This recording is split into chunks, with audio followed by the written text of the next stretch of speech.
Sí, ¿verdad? Sí, recuerdo que sí comenzamos con el sindicato, la clasificación, también recuerdo que la vimos del sindicato. Permítame. Esto lo vimos, ¿verdad?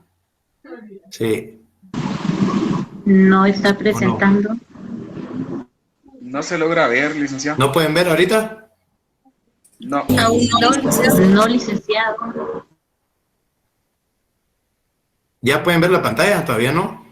Ya Ahora lo sí, Ahora sí. licenciado. Ah, va. Va, esto ya lo vimos la clase pasada, ¿verdad? Clasificación.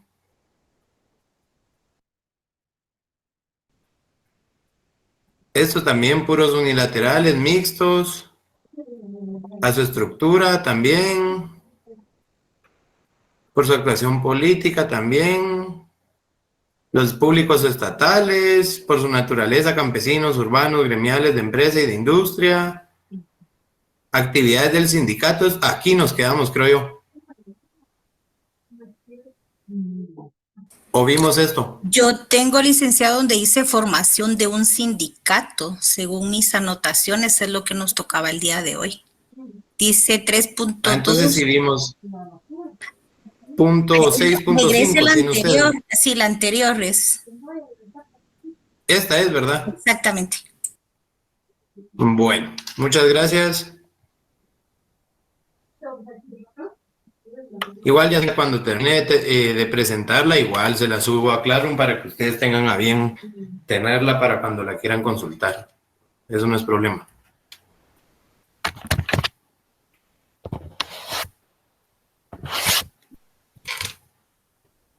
Solo espérenme que cargue, que hoy no sé por qué está lentísimo el internet.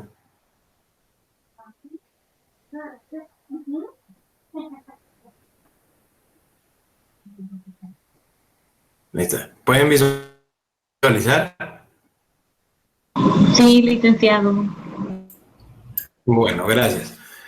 Bueno, entonces seguimos, toca la formación de un sindicato, es decir, qué requisitos tienen que configurar para que se pueda formar un sindicato.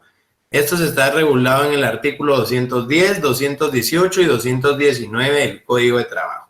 Bueno, comenzamos por el A, ¿verdad? Ingreso. ¿Quiénes pueden pertenecer a un sindicato? Eso está regulado en el artículo 212 del Código de Trabajo, el cual establece. ¿Alguien me hace favor de leer el 212?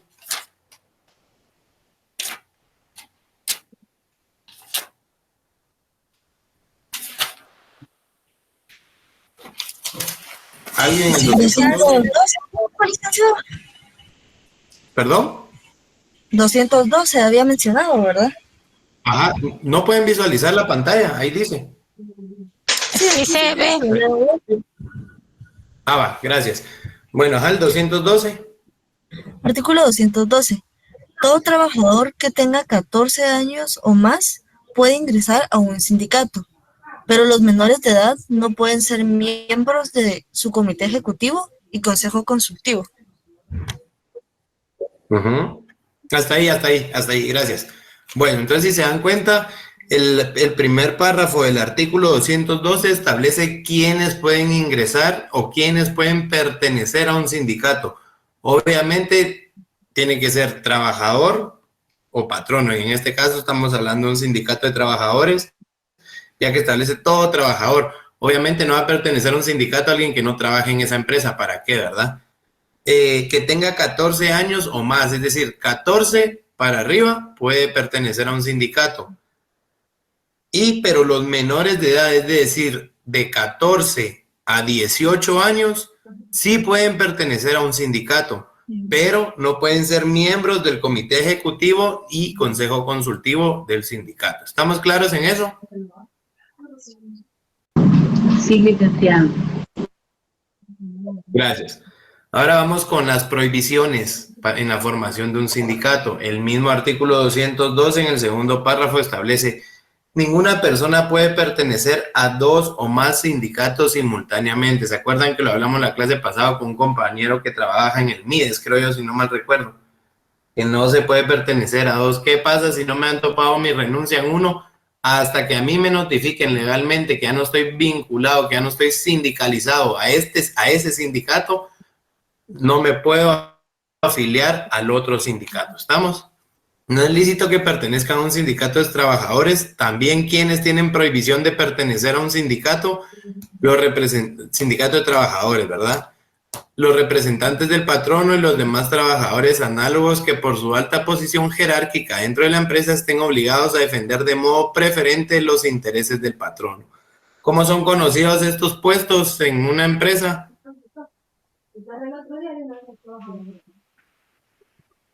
Los gerentes, los directores, ¿qué otro podría ser? Gerentes, coordinadores, directores. ¿Cómo se les llaman a estos puestos? ¿Puestos de qué? Puestos Por de favor. confianza. Gracias, Altos muy mandos, bien. licenciado. Puesto de altos mandos. Sí, está bien. Sí, está bien. Son puestos de, obviamente, ¿por qué? Porque tienen personal bajo su cargo, pero es más importante que son puestos de confianza, es decir, que el patrono los pone ahí porque confía en ellos, porque le van a llevar a cabo una buena gerencia, una buena dirección, una buena unidad de coordinación, todo eso, ¿verdad? Bueno, ahora la C, el número de personas para poder formar un... ¿Perdón? ¿Sí? Perdone que lo interrumpa. Con respecto a lo que usted menciona No, dígame. de los puestos de confianza, por ejemplo, si alguien es, por decirle, jefe de servicios generales, se podría decir, y tiene personal a su cargo, ¿él tendría prohibición para ejercer o ser un representante del comité ejecutivo? No, ni siquiera se pueden afiliar. Es prohibición expresa que se afilien. ¿Por qué? Porque miren, en ese caso de jefe de personal o no sé, jefe de qué me dijo, no sé qué tan interés hay de que favorezca los intereses del patrono. Pero supongamos uno que es más que hay en todas las empresas, supongamos el jefe de recursos humanos, eso hay en todas las empresas, o el director de recursos humanos o el gerente de recursos humanos. Ellos tienen prohibición, ¿por qué? Porque siempre van a velar por los intereses del patrono. ¿Por qué? Porque son puestos de confianza. El patrono lo puso ahí, mira, te voy a poner a vos como jefe de recursos humanos porque yo confío en vos y sé que vas a contratar a personal idóneo. Tiene línea directa con el patrono. El patrono le habla a él, le da instrucciones directas y concisas a él. ¿Estamos? ¿Sí me explico? Sí, es que yo le consultaba a Lick porque en donde yo trabajo para el Ministerio de Salud, hay un señor que es del comité, del sindicato de ahí, de nosotros del trabajo, y es parte, como que el principal, se podría decir, no sé cómo es que, ahorita se me fue el nombre porque son 3 titulares, pero él tiene personal a su cargo, entonces... Sí, o sea, mire, pues lo que le decía, se tendría que ver el contrato que tiene esta persona con el patrono, con la empresa, ¿verdad? Porque siempre tiene que haber en un contrato, cuando usted contrate a alguien para una gerencia, vuelvo y repito, para una dirección, algo, tiene que establecer puesto de confianza o puestos de libre remoción, todo eso, ¿verdad? Que van aparejados. ¿Por qué? Vuelvo y repito, porque estas personas le rinden cuentas directas al patrono.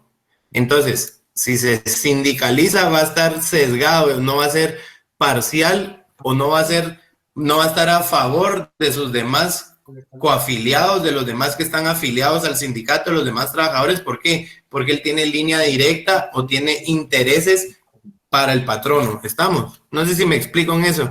No sé qué tanto, como le digo, o sea, cada caso hay que estudiarlo cada uno, ¿verdad? O sea, el gerente de recursos humanos tal vez en una empresa no es puesto de confianza, pero en la mayoría casi siempre son puestos de confianza, gerencias, direcciones, coordinaciones, ¿sí?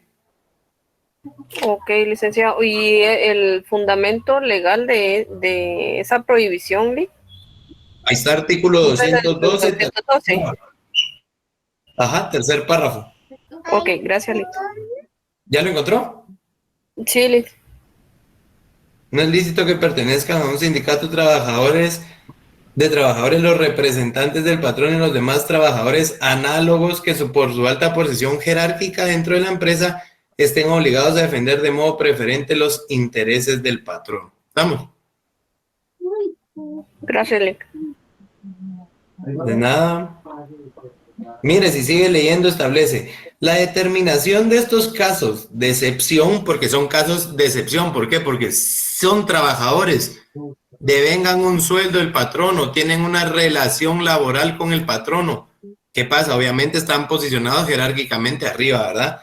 Pero la determinación de todos estos casos de excepción se debe hacer en los respectivos estatutos, atendiendo únicamente a la naturaleza de los puestos que se excluyen y no a las personas. Entonces, ¿qué quiere decir esto? Yo no puedo excluir en los estatutos con nombre a Pedro Pablo Sandoval, gerente de recursos humanos. No, en los estatutos se excluye a el gerente general, sea quien sea. ¿Estamos? Se excluye el puesto, más no la persona. ¿Sí me explico? Sí, está bien. Supongamos, usted trabajaba en recursos humanos y viene su patrono y viene su jefe, el gerente de recursos humanos, y se da cuenta que usted es una buena trabajadora. Él va a salir de la empresa, va a renunciar. Entonces viene él y como ha pasado, por eso le doy este ejemplo, tiene línea directa con el patrono, entonces viene él y le dice, mire jefe, Gaby es muy buena trabajadora, yo consideraría que ella sería una buena gerente de recursos humanos. Desde el momento que usted toma posesión en ese nuevo cargo de gerente de recursos humanos, si usted está afiliada, tiene la obligación de notificar esto al sindicato para que ya no esté afiliada por el nuevo puesto que va a desempeñar. ¿Sí me explico? De acuerdo, licenciado. Bueno, ahora seguimos con el número de personas para formar un sindicato. ¿Alguien me hace favor de leer el artículo 216? Artículo 216. Ajá. Vamos a ver. Para formar un sindicato de trabajadores se requiere el consentimiento por escrito de 20 o más trabajadores y para formar uno de patronos se necesita un mínimo de 5 patronos. Gracias. ¿Se dan cuenta? Es claro el artículo. No puede existir, ni siquiera puede nacer a la vida jurídica un sindicato que no esté conformado por 20 o más trabajadores. Ni 19, ni 18, no. 20 o más. Si son 300, buenísimo. Si son 20, igual pueden hacer a la vida jurídica. ¿Estamos? Y de un patrono, 5 es el mínimo para poder nacer a la vida jurídica un sindicato de patronos. Bueno, aquí va lo bueno, el trámite, cómo se inscribe un sindicato. Una vez se hayan cumplido estos requisitos de que sean siempre trabajadores que tengan de 14 años o más, que no sean representantes del patrono o en su defecto personas análogas que le deban rendir cuentas al patrono, puestos de confianza, y que cumplan con el requisito de que sean el mínimo de personas para poder constituir un sindicato, comienza el trámite. Artículo 218 y 219 del Código de Trabajo. Los artículos 218 y 219 del Código de Trabajo nos indican el trámite de formación e inscripción de un sindicato. Indican que, con el fin de obtener el reconocimiento de su personalidad jurídica, y hablamos, ¿verdad? ¿A qué se refiere esto que tiene personalidad jurídica un sindicato?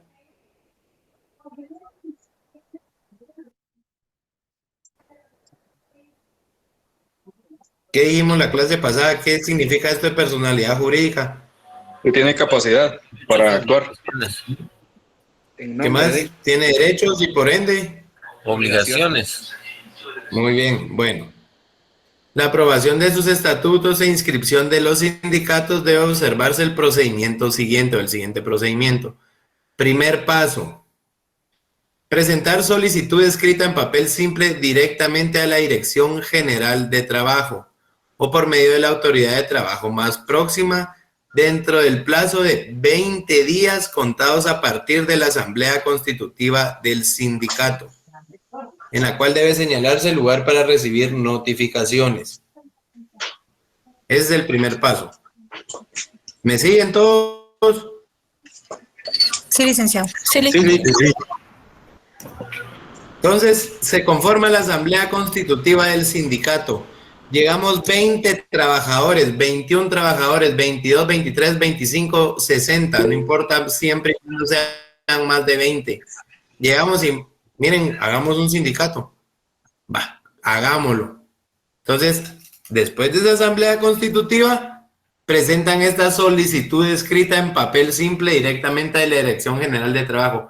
¿En qué plazo la tienen que presentar? 20 días contados a partir de la asamblea constitutiva. ¿Estamos?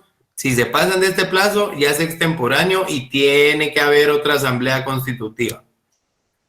Segundo paso, a la solicitud, es decir, al formulario que antecede en el primer paso, se deben acompañar original y una copia del acta constitutiva y de los estatutos. ¿Qué es esto, el acta constitutiva? ¿Dónde se dio esta acta constitutiva? Pregunto por lógica jurídica. En la Asamblea Constitutiva. Obviamente, ¿verdad? Estas 20 personas que llegaron levantan esta acta constitutiva y los estatutos. Esta tiene que ser firmada en cada uno de sus folios por el secretario general y al final debe ir firmado por todos los miembros del Comité Ejecutivo Provisional. Obviamente en esa asamblea tienen que elegir de una vez secretario general del sindicato, ¿verdad? Bueno, ¿qué es el acta constitutiva? Esta está regulada en el artículo 220 del Código de Trabajo.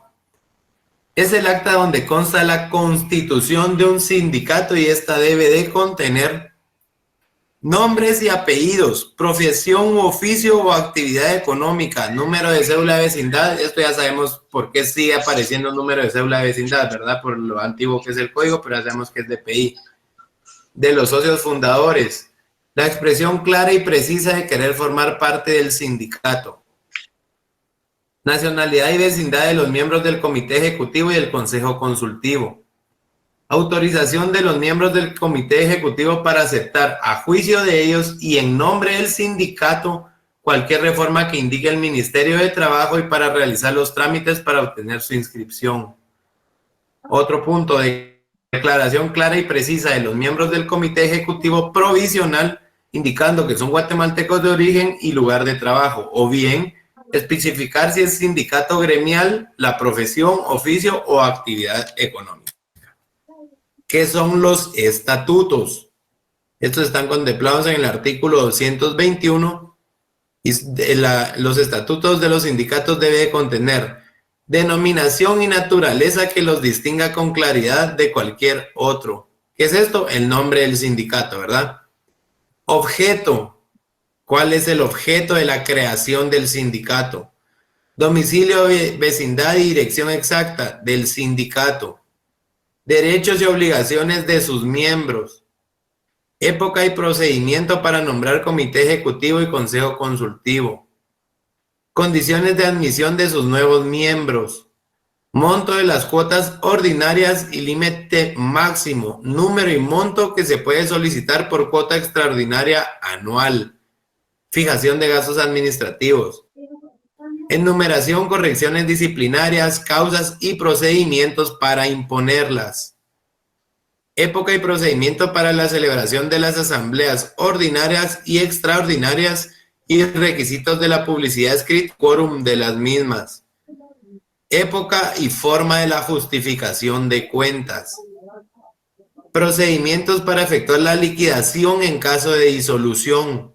Y todas las demás normas necesarias para la buena organización, dirección y administración del sindicato. ¿Qué le suena a ustedes este estatuto para, así en palabras coloquiales? En vez de estatutos, ¿cómo le pondrían ustedes? Es el pacto colectivo, ¿no? Reglamento, Reglamento interno del sindicato. Reglamento, normativa del sindicato. ¿Estamos? No me confundan el pacto colectivo. El pacto colectivo es lo que va a ir a negociar el sindicato con el patrono. Aquí el patrono no tiene que ver absolutamente nada, ¿sí? Entonces, estamos claros, ¿verdad? Los estatutos del sindicato son como el reglamento del sindicato, las normas por las que se tienen que regir los miembros del sindicato y sus comité ejecutivo, el consejo consultivo, tienen que establecer cuándo van a rendir cuentas a sus afiliados, las cuotas ordinarias, cuándo se puede solicitar cuota extraordinaria, cómo se va a llamar, el objeto, los derechos y obligaciones de los miembros, todo eso, ¿verdad? Es decir, cómo va a actuar el sindicato. Esto quiere decir los estatutos. ¿Estamos? Bueno, tercer paso. Entonces ya dijimos, ¿verdad? Primer paso, 20 días después de la asamblea constitutiva, en la cual en esta asamblea constitutiva se dio el acta constitutiva del sindicato y los estatutos. 20 días después de esa asamblea constitutiva, o sea, perdón, contando los 20 días de la asamblea constitutiva, es decir, la asamblea fue hoy, hay 20 días para presentar en hoja simple el formulario ante la Dirección General de Trabajo. Estamos en este formulario, en este papel simple que se presenta a la Dirección General de Trabajo, se debe adjuntar el acta constitutiva y los estatutos. Posteriormente a esto viene el tercer... ¿Alguien levantó la mano? ¿No? Dile con una consulta. Sí, dígame. ¿El acta debe ser notarial o por el principio de sencillez puede ser cualquier persona que lo redacta? No, sí, tiene que... Mire, eso no creo que se lo vayan a topar, o sea, o que vaya a ser algo como decir, no, esto no. Pero yo, me pregunta a mí, lo haría notarial, ¿verdad? Ok, gracias. Bueno. Tercer paso, la Dirección General de Trabajo debe examinar si los mencionados documentos, ¿qué documentos? Pregunto. El acta y los estatutos. Muy bien. Ahí estamos, se ajustan a las disposiciones legales. En caso afirmativo, es decir, si se ajustan, previo el visto bueno del despacho superior, procederá a realizar la inscripción del sindicato en el libro de personas jurídicas del registro público de sindicatos. Que no se les olvide eso. ¿Dónde, en qué libro queda inscrito un sindicato? Libro de personas jurídicas del registro público de sindicatos. ¿Estamos? Con declaración expresa de que en la redacción de los estatutos se observe la legalidad respectiva. Dicho trámite deberá ser dentro del plazo de 10 días hábiles. Es decir, viene la Dirección General de Trabajo y verifica que sí cumple con todas las legalidades, el acta constitutiva y los estatutos, resuelven afirmativamente la inscripción. Tienen el plazo de 10 días hábiles para la Dirección General de Trabajo, tiene el plazo de 10 días hábiles para inscribir este nuevo sindicato en el libro de personas jurídicas del registro público de sindicatos. ¿Estamos? Bueno, cuarto paso. Dentro de los 15 días siguientes a la respectiva inscripción, es decir, ya están inscritos. El sindicato Trabajadores por Guatemala ya está inscrito, ¿verdad? Bueno, dentro de los 15 días siguientes a la inscripción, no después, es dentro, es decir, puede ser desde el primero hasta el 15º día. ¿Estamos? A la respectiva inscripción deberá publicarse en el diario oficial en forma gratuita un resumen de la resolución que aprobó los estatutos y reconoce la personalidad jurídica del sindicato. ¿Quién va a hacer esta publicación? ¿Quién creen? Lógica jurídica. El diario oficial de Centroamérica, Alic. Buenas tardes. No. Sí, buenas tardes. No en dónde, sino quién. ¿Quién hace esta publicación? El Ministerio de Trabajo. Al Ministerio de Trabajo, Alic. General de Trabajo. Ajá. Bueno. ¿Por qué creen que hacen esta publicación? Pregunto. ¿O por qué se hacen las publicaciones en los diarios oficiales? para que esté legalizado. Pero hay una... Para que sea conocimiento del público en general. Ajá, Por si alguien desea impugnar. Ajá, perfecto. Por si alguien quiere Esto- realizar una impugnación, Lick, y que sea transparente a todos los agremiados, porque no puede ser a todo el público, es a los agremiados, a los interesados. Ahí estamos. ¿Por qué es que se publica? Por puramente casos de impugnación. Entonces, una vez publicada, ¿verdad? En el diario oficial, ¿qué impugnación cabe en contra de esta resolución que aprobó los estatutos y reconoció la personalidad jurídica del sindicato? Procede el recurso de revocatoria. ¿Cuándo? Primero, si se comprueba que existen errores insubsanables, lo cual puede impedir la inscripción del sindicato. Y segundo, cuando al existir errores subsanables, estos no se enmiendan por la parte interesada. Cuando existen estos dos peligros procesales, es decir, errores insubsanables y errores subsanables, pero que no se subsanan, cabe el recurso de revocatoria. ¿Estamos? ¿Qué pasa si nadie impugna? Pues no hay problema, ¿verdad? Obviamente, es en dado caso, se impugne. Únicamente la comprobación de errores o defectos insubsanables pueden determinar resolución desfavorable del titular de la Dirección General de Trabajo, cuyo texto debe comunicarse sin pérdida de tiempo a los interesados para que se opongan interponiendo recurso de revocatoria o procedan a formular nueva solicitud. Es decir, a mí como sindicato me notifican, miren, hubo una impugnación y si es apegada a derecho la declaramos con lugar. Entonces, usted puede impugnar esa resolución o ya sea proceder a formular una nueva solicitud.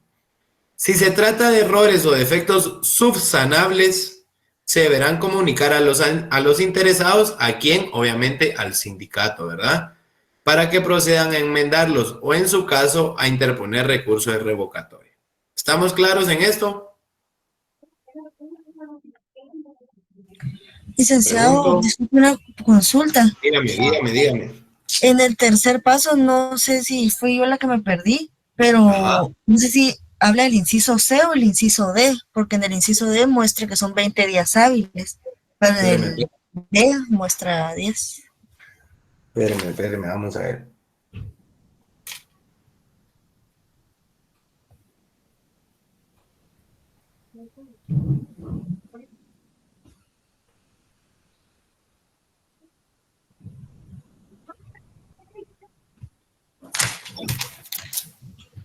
Del tercer paso me está hablando, ¿verdad?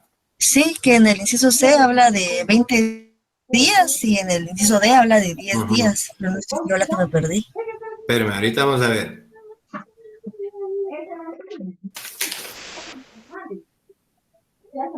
No, sí, gracias por la... Son 20.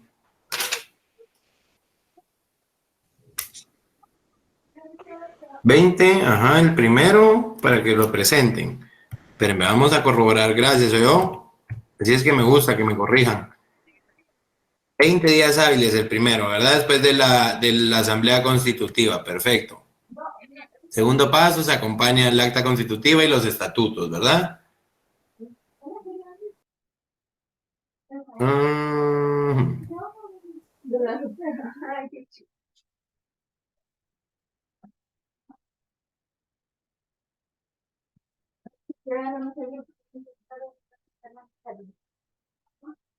Sí, es 20 días hábiles.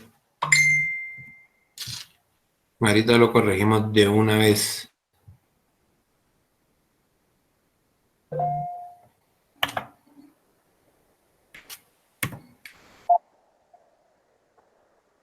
¿Alguien levantó la mano?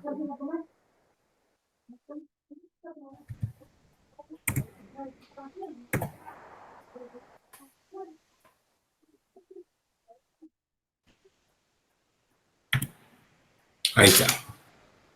Gracias, compañero, ¿vio? Ok, licenciado.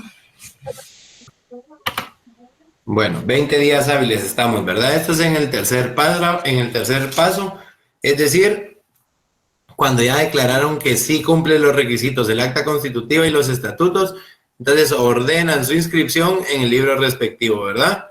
Tienen 20 días hábiles para que la Dirección General de Trabajo tiene 20 días hábiles para hacer este trámite e inscribirlo, ¿verdad? Bueno, cuarto paso, ¿sí vamos bien?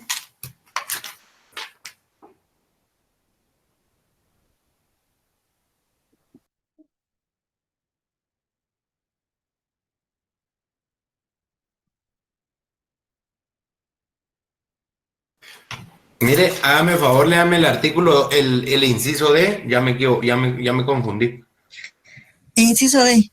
La Dirección General de Trabajo debe examinar si los mencionados documentos se ajustan a las disposiciones legales.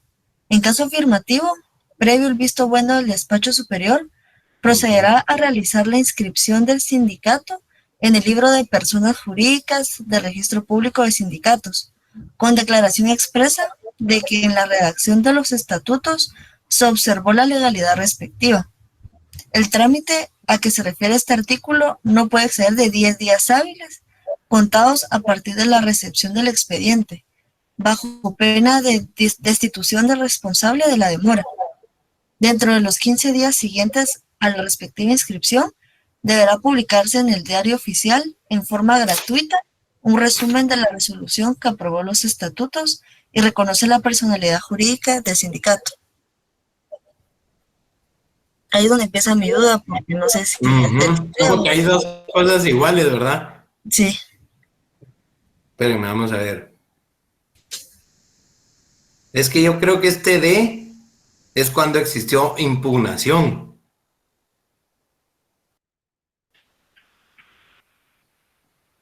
Espérenme, que ya me confundí.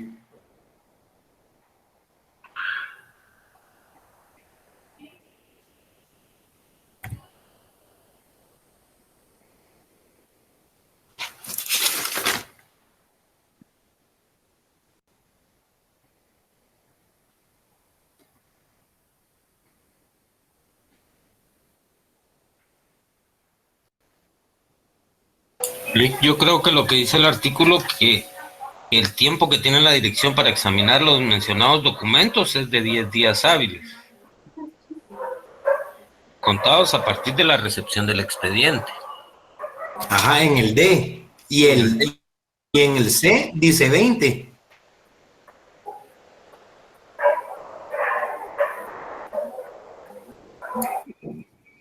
Bueno, vámonos por el C.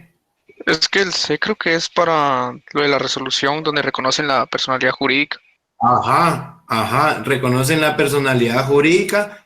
El C, que tienen 20 días hábiles contados a partir de la recepción del expediente, porque establece la Dirección General de Trabajo debe examinar si los mencionados documentos se ajustan a las disposiciones legales.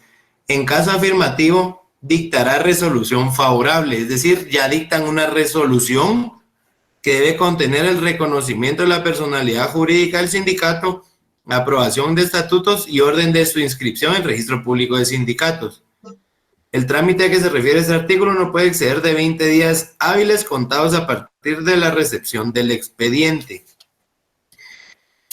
Bajo pena de destitución del responsable de la demora, dentro de los 15 días siguientes a la respectiva inscripción deben publicarse en forma gratuita la resolución que ordena su inscripción. Hasta ahí está la resolución, ya hay resolución, entonces 15 días y se tiene que publicar, ¿estamos? Entonces, la Dirección General de Trabajo no puede negarse a resolver favorablemente la solicitud si se ha formulado conforme a las disposiciones legales.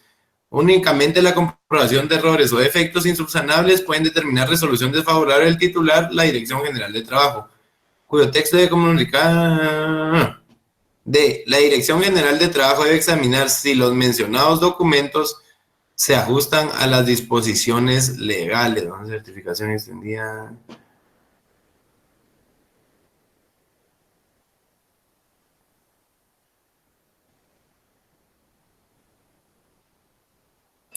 Pero se entiende como que repitieron. Lo único que pasa es que por el visto bueno del despacho superior. Sí, es que el D es entonces el definitivo. ¿Por qué?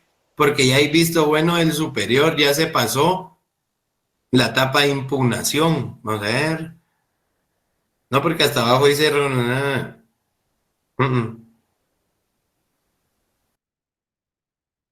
Creo que es cuando se tiene algún tipo de error que tiene que subsanar el sindicato. Ajá.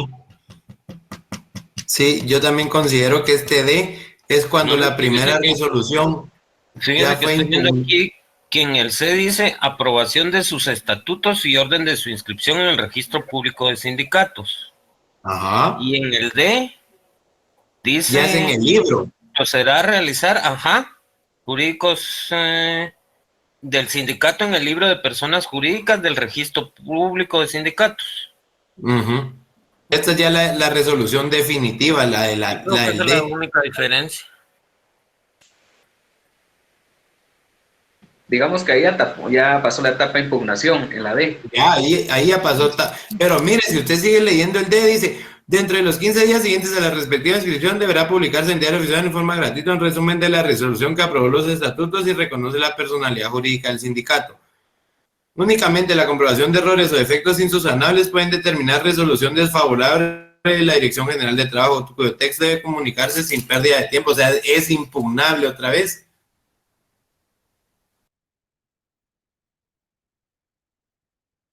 Bueno, vamos a dejar eso en stand-by porque sí. Vuelvo a repetir lo mismo, vuelvo a abrir los medios de impugnación. Ajá, es que es lo que le digo.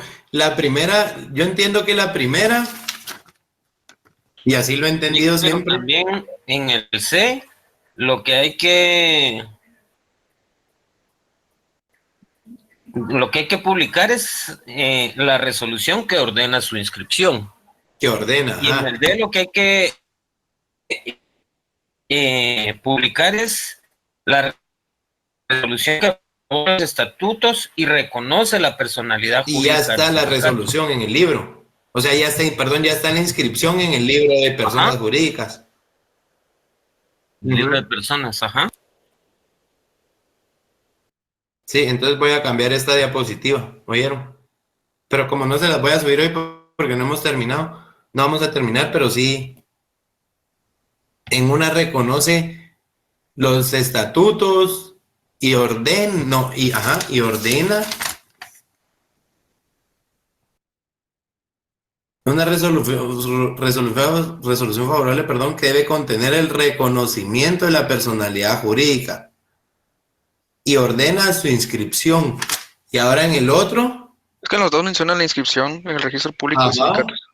Y procederá a realizar la inscripción del sindicato en el libro de personas jurídicas con declaración expresa que en la redacción de los estatutos se observó la legalidad respectiva. En la primera es la orden y en la D ya se procede a inscribir. A la inscripción en el libro. Bueno, ahí dejemos esto en el 2.18 y la próxima clase ya les digo cómo es. Pero yo sí considero que es repetitivo esto. Porque los dos abren a impugnación otra vez. ¿O solo yo lo miro así? Tal vez, bueno. Sí, los dos abren a otra vez impugnación. Ajá. Bueno, entonces dejemos ese pedacito en stand-by, vámonos al último paso. Una vez inscrito el sindicato, es decir, ya está en el libro respectivo inscrito el sindicato, la Dirección General de Trabajo debe enviar a sus personeros transcripción del acuerdo correspondiente y devolverles una copia de cada uno de los documentos presentados de conformidad con el párrafo segundo del artículo 218, debidamente sellada y firmada en sus folios por el jefe respectivo. Todo dentro del tercer día, lo correspondiente a originales deben ser archivados.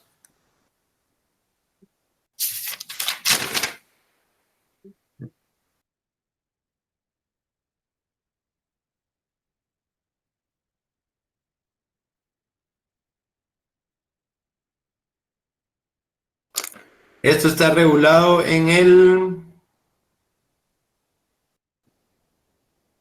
ya les digo, artículo 219, el párrafo siguiente al inciso D, que alguien me haga favor de leerlo. Una vez inscrito el sindicato, el Departamento Administrativo de Trabajo debe enviar a sus personeros transcripción del acuerdo correspondiente y devolverles una copia de cada uno de los documentos presentados, de conformidad con el párrafo segundo del artículo 218, debidamente sellada y firmada en sus folios por el jefe respectivo, todo dentro del tercer día. Los correspondientes originales deben ser archivados.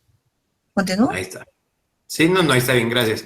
Entonces, este quinto paso, si quieren, lo ponen ahí a la par de este párrafo, ponen último paso, el trámite de inscripción o paso final del trámite o finalización del trámite de inscripción, para que tengan ustedes un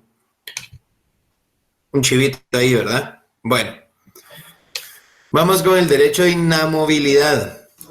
Este está regulado en el artículo 209 del Código de Trabajo. ¿Alguien me hace favor de leer el 209?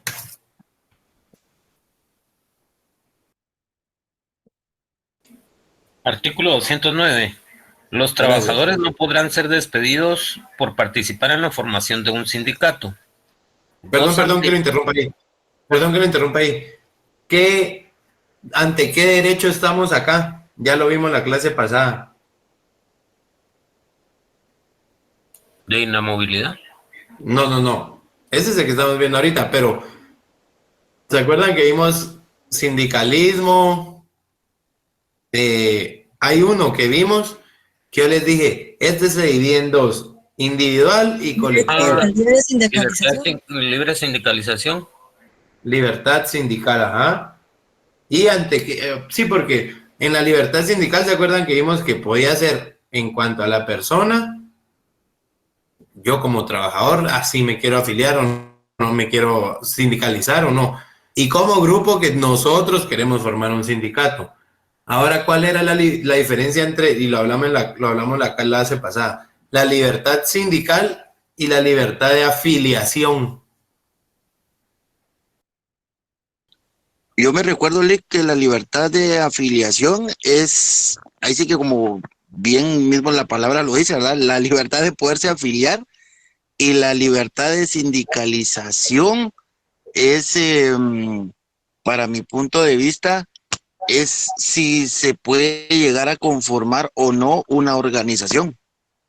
Sí, está bien, le entiendo su idea, yo lo explicaría más fácil. En la libertad sindical puede ser individual o colectiva. Individual es cuando yo tengo la libertad de sindicalizarme, yo, Jorge Almengor. Y colectivamente cuando yo, Pedro, Juan, Mateo, Lucas, 20 personas queremos conformar un sindicato. En el derecho o la libre afiliación, solo yo puedo afiliarme, no puedo obligar o no puedo decidir sobre el derecho de afiliación de las otras 20 personas o de las otras 10 personas si quieren o no pertenecer a un sindicato. ¿Sí me explico?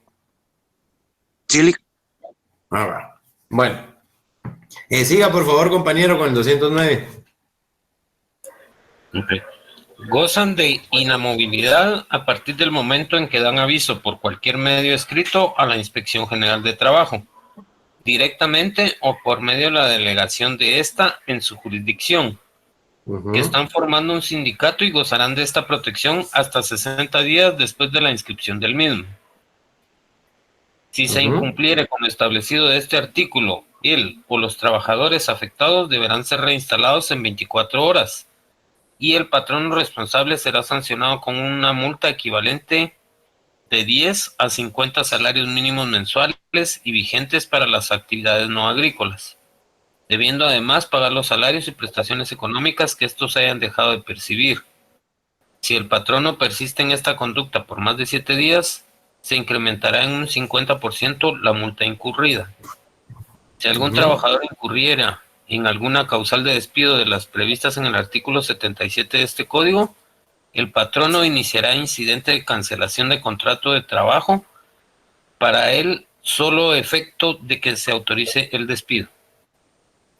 Pregunto, ¿todos tienen lo mismo que leyó el compañero en sus códigos? Sí. Sí. Bueno, entonces estamos en la misma línea. Ajá. Solo una duda, Alec.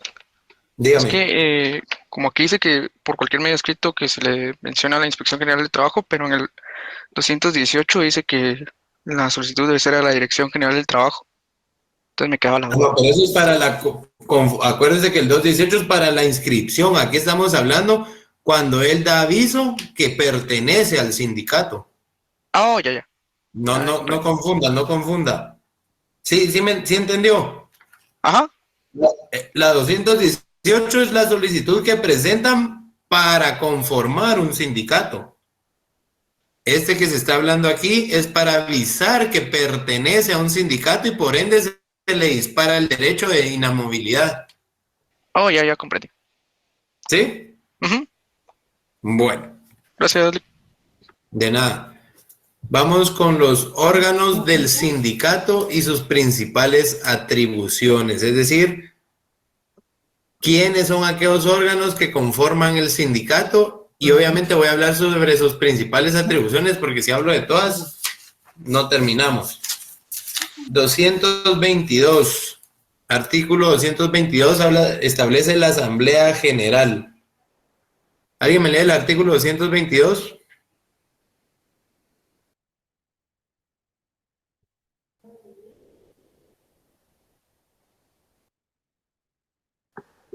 Son atribuciones exclusivas de la Asamblea General.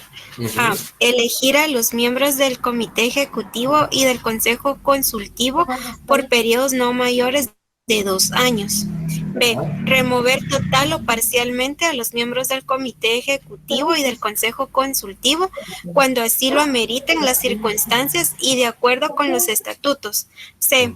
Aprobar la confección inicial y las reformas posteriores de los estatutos. D.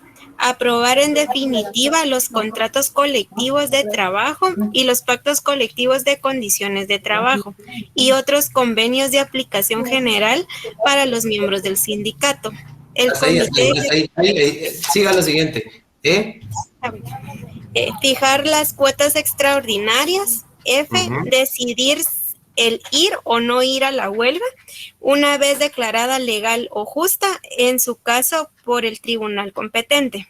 G. Acordar la fusión con otro u otros sindicatos y resolver en definitiva si el sindicato debe adherirse a una federación o separarse de ella. H. Hasta ahí, gracias.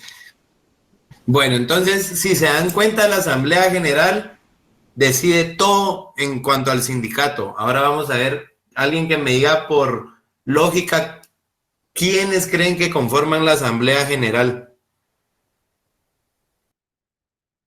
Estamos diciendo que hacen todo al final deciden sobre todos los movimientos del sindicato. Ahora pregunto, acuérdense que estamos ante una organización laboral. ¿Cómo se rige laboral? Por democratividad, por socialismo. Entonces pregunto, ¿quiénes creen que conforman la Asamblea General? El Comité Ejecutivo y el patrón. ¿Cómo? La Asamblea General. Ajá, ¿quiénes conforman la Asamblea General? El Comité Ejecutivo, los afiliados. No. ¿Todos los afiliados? Todos los afiliados, perfecto. ¿Por qué creen que todos los afiliados lo conforman? El que me dijo todos los afiliados, que me fundamente. No con artículos, sino con lógica. Porque forman parte de la misma organización y todos están afiliados por un mismo fin. Y entonces, bajo ese mismo fin, van a buscar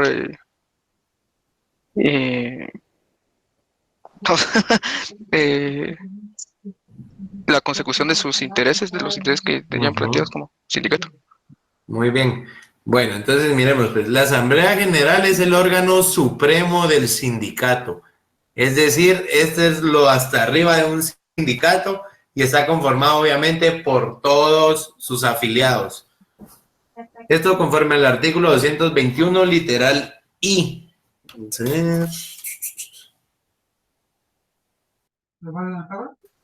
El I establece la época y procedimientos para la celebración de las asambleas generales, sean ordinarias o extraordinarias, así como los requisitos de publicidad escrita que debe someterse cada convocatoria. Entonces, ¿qué quiere decir esto? Estas asambleas generales se convocan, ya hay ordinarias que tienen que ir, supongamos, una vez al mes, por decirles algo. Esto va a depender de los estatutos, cómo los hayan conformado. Supongamos que sea una vez al mes. Una vez al mes se convoca asamblea y supongamos que hay 100 afiliados, un ejemplo. Pregunto, ¿alguien sabe qué es quórum? Chile. ¿Qué? Es para, bueno, en este caso tiene que ser la mitad más uno de la Asamblea General para que se pueda llevar a cabo la actividad, porque si no está la mitad más uno, pues no existiría el quórum necesario para poder realizar la asamblea. Perfecto, eso es. Entonces, siempre que antes se convoca, ¿verdad? Supongamos convocan para este viernes y no hay quórum, como se le llama, no se puede llevar a cabo la asamblea ordinaria. ¿Estamos? Ahora pregunto, ¿por qué tiene que haber quórum o por qué creen ustedes que tiene que haber quórum para que se pueda llevar a cabo una asamblea general? Para poder aprobar todos los puntos que se van a tratar en la misma, si no, pues no tendría validez. Entonces, ustedes, ¿qué nombre o ¿cómo les puedo formular esta pregunta?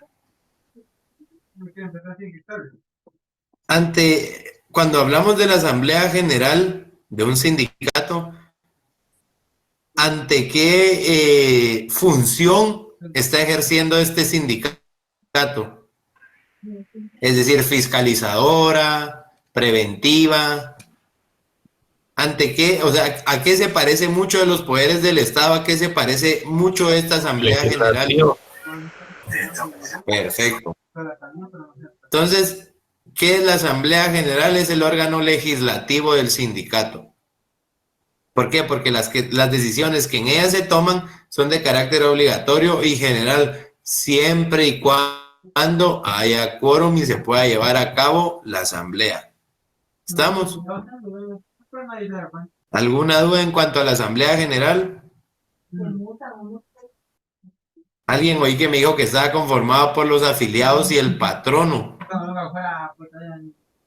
¿Cómo así el patrono? ¿Qué tiene que ver el patrono en una asamblea general de un sindicato de trabajadores? Pregunto. A menos de que estuviera afiliado, sí, pero de lo contrario, no. Y contésteme usted, ¿existen aquí los sindicatos mixtos? Pregunto. No. No, es que obviamente no, un patrono nunca puede pertenecer a un sindicato de trabajadores, ¿verdad? Son intereses diferentes, son objetos diferentes. A menos que sea empleado también, Lick. A menos que compre un par de empleados y los meta. Bueno, esos ya son otros 20 pesos. Pero que él ¿cómo va a estar afiliado a un patrón? ¿Acaso tiene el requisito indispensable para poder pertenecer a un sindicato de trabajadores, ser trabajador o no? No, porque no es trabajador, es patrono. Pues por eso les digo, entonces definitivamente no, ¿verdad? Bueno, ¿alguna duda con la asamblea general? No, ninguna, Lick. Bueno. Estas son las demás atribuciones que tiene la Asamblea General: aprobar o improbar los proyectos del presupuesto anual que debe presentarle cada año el Comité Ejecutivo e introducirle las modificaciones que juzgue convenientes. Aprobar e improbar la rendición de cuentas que debe presentar el Comité Ejecutivo. Si se dan cuenta, desde ya cuando miremos qué es el Comité Ejecutivo, desde ya me pueden decir qué es, ¿verdad? Es el encargado del dinero. Autorizar toda clase de inversiones mayores de 100 quetzales. Obviamente, 100 quetzales aquí es donde se autorizan todas las inversiones del sindicato. ¿Por qué? Porque ¿qué inversión es menos de 100 quetzales en esta época? Ninguna, ¿verdad? Solo que autoricen comprar 10 Coca-Colas de 5 o 10 Coca-Colas de 5, ¿verdad? O sea, esto ya es letra muerta. Entonces, siempre todas las inversiones se tienen que autorizar en la Asamblea General. Acordar por las 2/3 partes de la totalidad del sindicato la expulsión de aquellos asociados que sean acreedores a esa medida. ¿Se dan cuenta? ¿Por qué tiene que haber quórum? Porque aquí ya habla de 2/3 partes de la totalidad de los miembros del sindicato. Cualesquiera otra expresamente le confieran los estatutos, el código, sus reglamentos o que sean propios de su carácter de suprema autoridad directa del sindicato. Y las resoluciones relativas a los asuntos contemplados en este artículo 222 del Código de Trabajo deberán acordarse con el voto favorable de la mitad más uno de los afiliados que integran el quórum de la asamblea respectiva, salvo lo relativo a los incisos primero y segundo de estas atribuciones, en los que se requiere el voto favorable de las 2/3 partes de dicha asamblea. ¿Se dan cuenta? Todos tienen que ser mitad más uno, a excepción de el primer inciso y el segundo.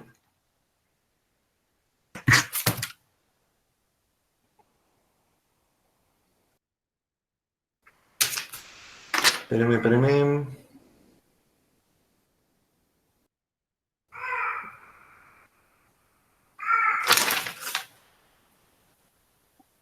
¿Cuál dijimos que era los incisos B y C? Entonces aquí va remover total o parcialmente a los miembros del comité ejecutivo del consejo consultivo. Este es por las 2/3 partes.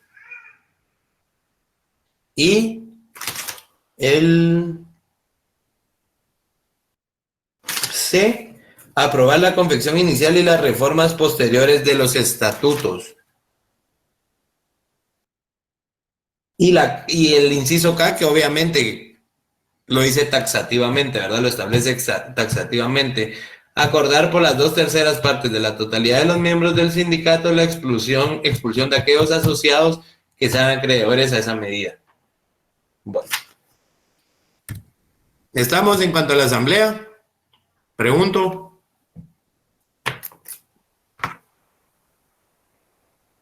Sí, no. Sí, listo, claro.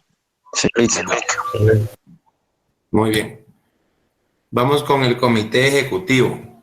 Solo permítanme.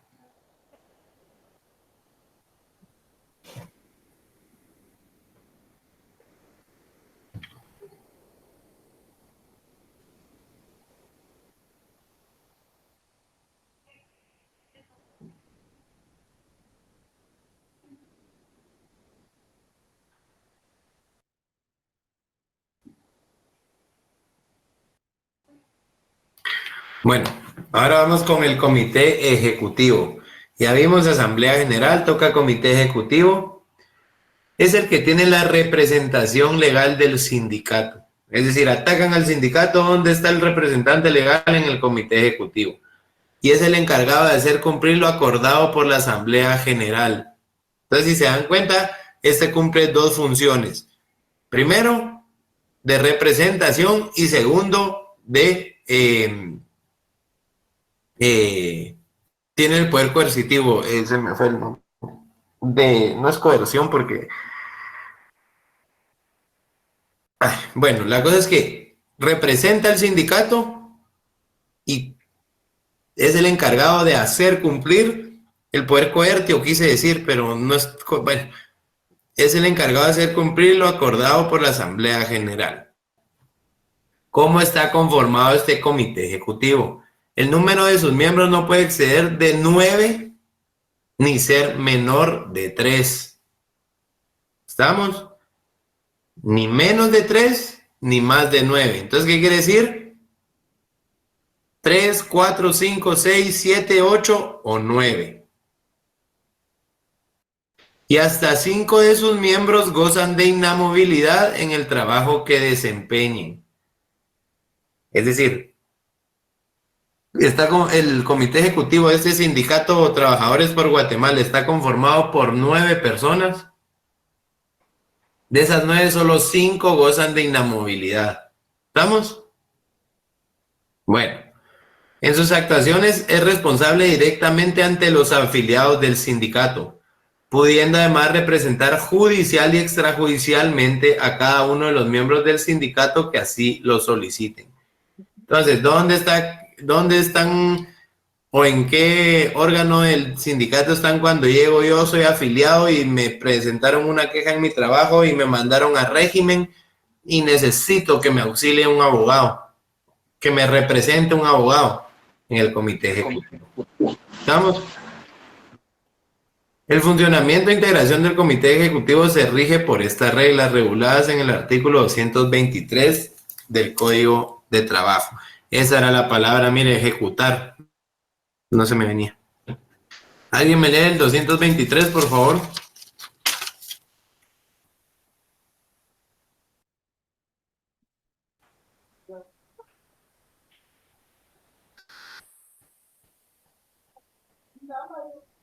¿Alguien? ¿Ninguno? ¿No tienen ganas de leer hoy? Artículo 223, dijo licenciado. 223, por favor. El funcionamiento e integración del comité ejecutivo se rige por estas reglas. Inciso A. Es el encargado de ejecutar y cumplir los mandatos de la Asamblea General que consten en el libro de actas y acuerdos y lo que exijan los estatutos o las disposiciones legales. Sus funciones son, en consecuencia, puramente ejecutivas y no le dan derecho a sus miembros para arrogarse atribuciones que no les hayan sido conferidas. Inciso B. Sus miembros deben ser guatemaltecos de origen y trabajadores de la empresa o empresas, cuando se trate del sindicato de las mismas, de la profesión, oficio o actividad económica que corresponda. En caso de sindicatos gremiales o independientes, la falta de alguno de los requisitos implica la inmediata cesación en el cargo. Inciso C. El número de sus miembros no puede exceder de 9 ni ser menor de 3. Inciso D. Los miembros del comité ejecutivo gozan de inamovilidad en el trabajo que desempeñen durante todo el tiempo que duren sus mandatos y hasta 12 meses después de haber cesado en el desempeño de los mismos. Dichos miembros no podrán ser despedidos durante el referido periodo, a menos que incurran en causa justa de despido, debidamente demostrada por el patrono en juicio ordinario ante el Tribunal de Trabajo competente. Ahí la voy a detener un poquito, ahí la voy a tener. Muy bien. ¿Se dan cuenta cómo este derecho a inamovilidad no quiere decir, estoy blindado, puedo llegar borracho, no puedo ir a trabajar, puedo robar, puedo acosar a compañeras, puedo hacer lo que yo quiera porque tengo derecho a inamovilidad y no me pueden despedir? No, ¿verdad?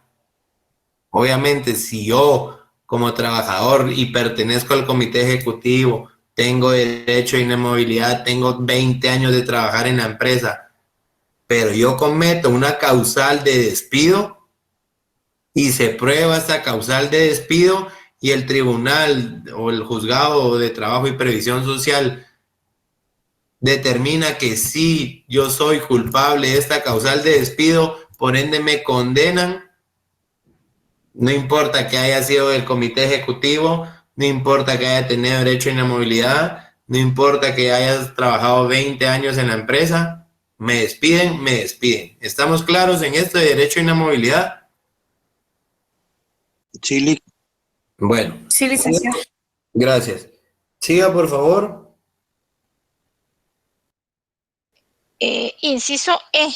El conjunto de sus miembros tienen la representación legal del sindicato y la misma se aprueba con certificación expedida por el Departamento Administrativo de Trabajo. Sin embargo, el comité ejecutivo puede acordar por mayoría de las 2/3 partes del total de sus miembros, delegar tal representación en uno o varios de ellos, para todo o para asuntos determinados, pero en todo caso con duración limitada. Dicha delegación es revocable en cualquier momento y su renovación se prueba mediante certificación del acuerdo respectivo, firmado por la mayoría absoluta de los miembros del comité ejecutivo y por el jefe del Departamento Administrativo de Trabajo, o en su defecto por un inspector de trabajo. Ni los comités ejecutivos ni sus miembros integrantes como tales pueden delegar la representación del sindicato, en todo o en parte, ni sus atribuciones a terceras personas por medio de mandatos o en cualquier forma. Inciso F. Las obligaciones civiles contraídas por el comité ejecutivo en nombre del sindicato obliga a este siempre que aquellos hayan actuado dentro de sus atribuciones legales. Inciso G. Es responsable para con el sindicato y para con terceras personas en los mismos términos en que lo son los mandatarios en el derecho común. Esta responsabilidad es solidaria entre todos los miembros del comité ejecutivo, a menos que conste fehacientemente en el libro de actas que alguno de ellos, en el caso de que se trate, emitió su voto en contrario. Inciso H. Puede representar judicial o extrajudicialmente a cada uno de los miembros del sindicato en la defensa de sus intereses individuales, de carácter económico y social, siempre que dichos miembros lo soliciten expresamente. Y está obligado a rendir a la Asamblea General por lo menos cada 6 meses cuenta completa y justificada de la administración de los fondos. Y ahí la paro, perdón, gracias. ¿Se dan cuenta? ¿Sí? En este inciso I, ahí es donde le da otra función a este comité miren, pues ya se me están confundiendo. Comité ejecutivo.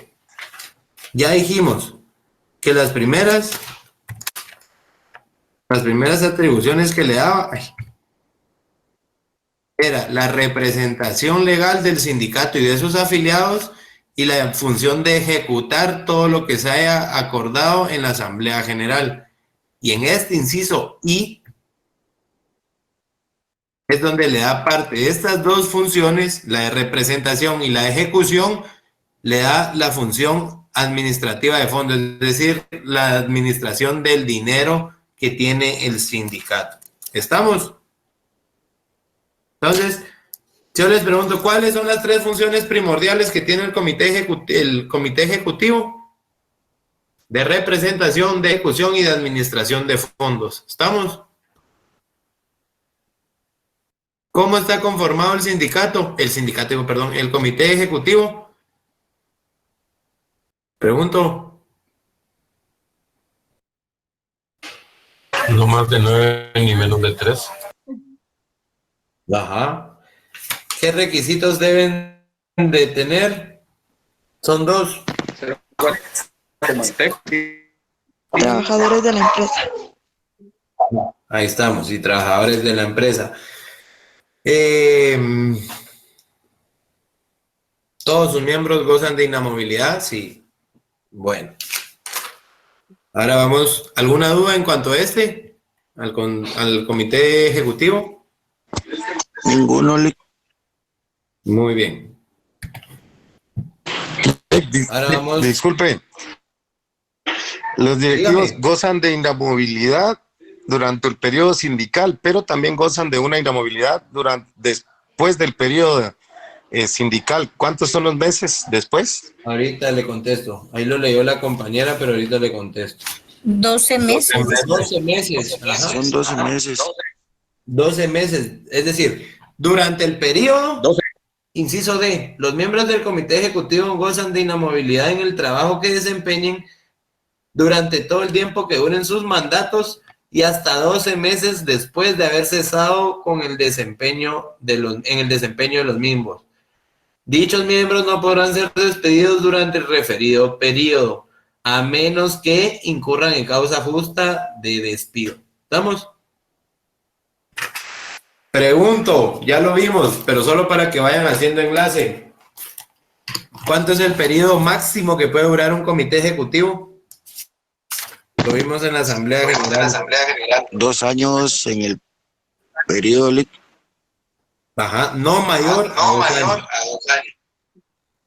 Pueden durar 6 meses, 7 meses, 1 año, año y medio, año 11 meses, pero no pueden durar más de 2 años, es decir, 24 meses, ¿verdad? ¿Estamos? Bueno, ahora vamos con el consejo consultivo. Quiero ver si me da tiempo. Sí, rapidito. Artículo 224. El Consejo Consultivo es un órgano con funciones puramente asesoras y sus miembros deben de reunir ciertos requisitos, tales como ser guatemaltecos de origen, trabajadores de la empresa, lo mismo que el comité ejecutivo, ¿verdad? Si es un sindicato de las mismas de la profesión, oficio o actividad económica que corresponda, en caso de sindicatos gremiales, de esto es regulado en el artículo 224.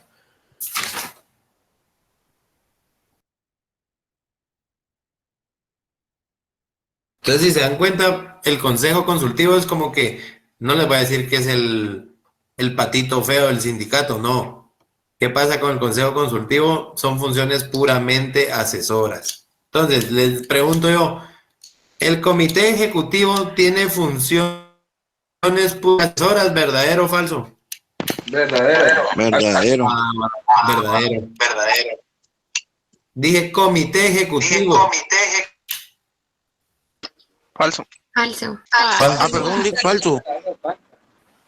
Se dan cuenta porque a veces en una pregunta tan fácil todos se van con la primera y todas malas.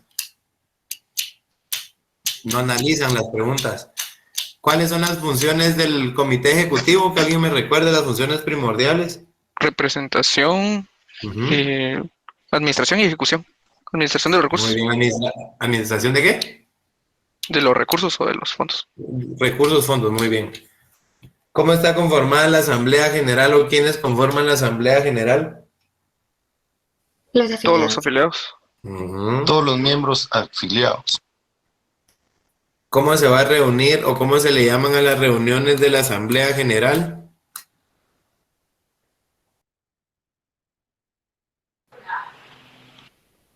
Son dos. Ordinarias y extraordinarias.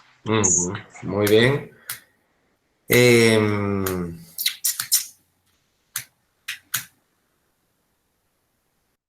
Bueno, se lo acabo de preguntar. Cuando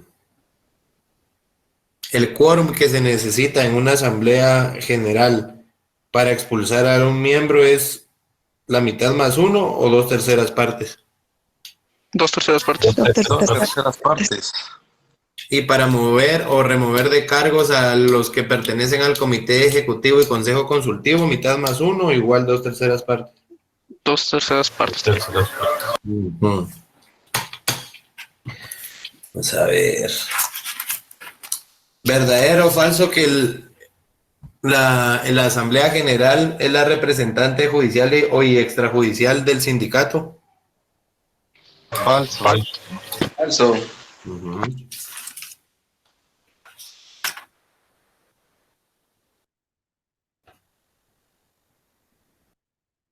Un comité ejecutivo puede estar conformado por 10 personas.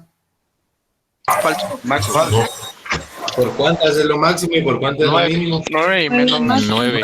No menos de 3. No menos de 3. 3 y medio. Muy bien.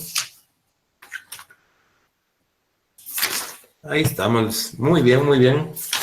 ¿Alguien tiene alguna duda antes que, porque no quiero comenzar con obligaciones, porque no voy a terminar? ¿Alguien tiene alguna duda? Buenas noches, licenciado. Buenas noches. Dígame. Miren, solo con respecto al artículo 218, en el código de trabajo que yo tengo, en el inciso C, viera que no. Espérame.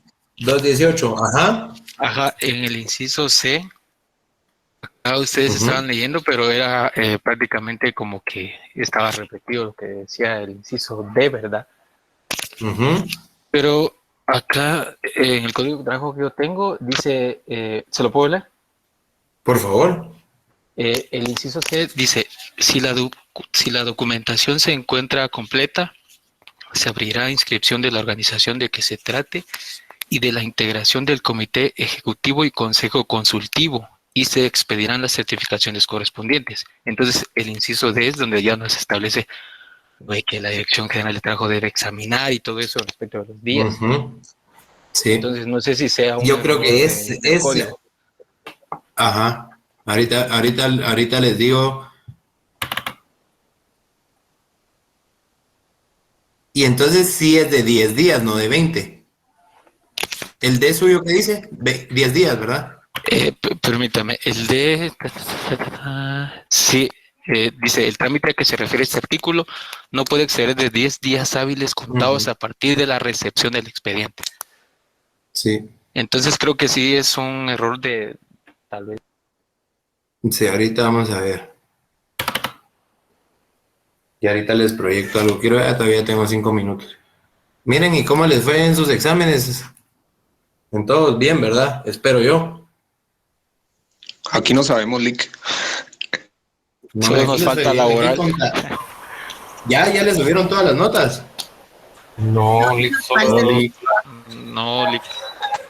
Solo tenemos miren, y yo me comprometo a subirlas el día viernes, como no trabajábamos ni hay clases, entonces el día viernes me comprometo a subirse. ¿Subieron? Lick, buenas noches. ¿Será que le puedo hacer una consulta referente a un caso laboral? Sí. Fíjese que me acaban de reinstalar, pero el amparo no ha terminado. Entonces, yo lo que entiendo que el amparo queda sin efecto. ¿Le dieron el provisional?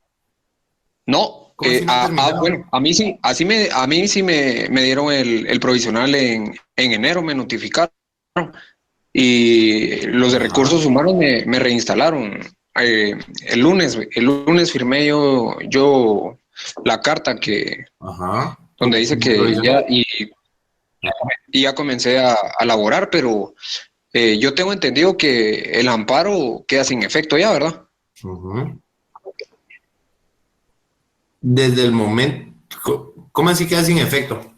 Ahí sí me perdí. O sea, queda sin... Porque la PGN es sin la materia, que... ¿Manda? Sin materia, quiso decir. Sin materia. Ajá, eso. Ajá, sin materia. Sí, sí, ¿verdad? Es que por eso digo, un amparo nunca puede quedar sin efecto. Por eso sin materia sí puede quedar. ¿Por qué? Porque obviamente usted ya lo reinstalaron. ¿Qué pasa? Y no es por primero Dios, no, ¿verdad? Pero si le llegan a resolver en definitiva y revocan el provisional, otra vez va para afuera, ¿va? Eso sí lo tiene claro. Ahorita lo reinstalaron porque está provisional, le otorgaron el amparo provisional. Entonces, ¿qué es lo que busca un amparo? Siempre sí, el retroceso. Proteger los derechos vulnerados, ¿no? Entonces, por eso se divide en provisional, porque a veces son muy extensos para poder decretar ya un amparo definitivo. Entonces dan el provisional, y el provisional, obviamente, la empresa en la que usted labora, sí o sí lo tenía que restituir en su puesto. ¿Por qué? Porque tenía el amparo provisional, pero ese amparo no está resuelto en definitiva. Es el Estado, la LIC de Recursos Humanos que sí que ellos sí tienen consciente que va a ser en definitiva porque el planteamiento de la PGN fue sin fundamento. Bueno, entonces sí, o sea, si ya usted ya le tiraron, pero o sea, no quiere decir que no tenga que haber amparo en definitiva. Ajá. Porque miren, pues, les doy un ejemplo claro. Por ejemplo, eso que se ha visto en las elecciones siempre, ¿verdad? Presentan amparos. Cuando van a resolver un amparo en definitiva, ya tomó posesión el nuevo binomio, digamos. Entonces, obviamente, ahí sí ya no hay efecto, ¿me entiende? Pero yo no creo que aquí a que le resuelvan en definitiva la empresa cierre o usted renuncie. ¿Sí me explico? Sí, mire, Lick, y una última consulta, aprovechando que me está resolviendo eso. Mire, me pidieron a mí una constancia donde el juez exima que no hay ningún recurso pendiente de conocer. Yo ya lo fui a solicitar al juzgado. ¿Eso no entra del amparo o tengo que esperar que termine esto? ¿Cómo? Repítame la pregunta. Es que es para comenzar con el proceso del pago de la demanda. Entonces, en el requisito esos del ministerio donde me reinstalaron, me pidieron una constancia donde el juez exima que no hay ningún recurso pendiente de conocer. Una certificación. Ajá. Entonces, ahí entra el amparo y yo tengo entendido que no, ¿verdad? Solo el proceso en los juzgados laborales, ¿verdad? Sí, no, ahí no. Ah, bueno, sí. Bueno, gracias, Lick. No. Y acuérdense que no puede haber amparo sobre amparo, ¿verdad?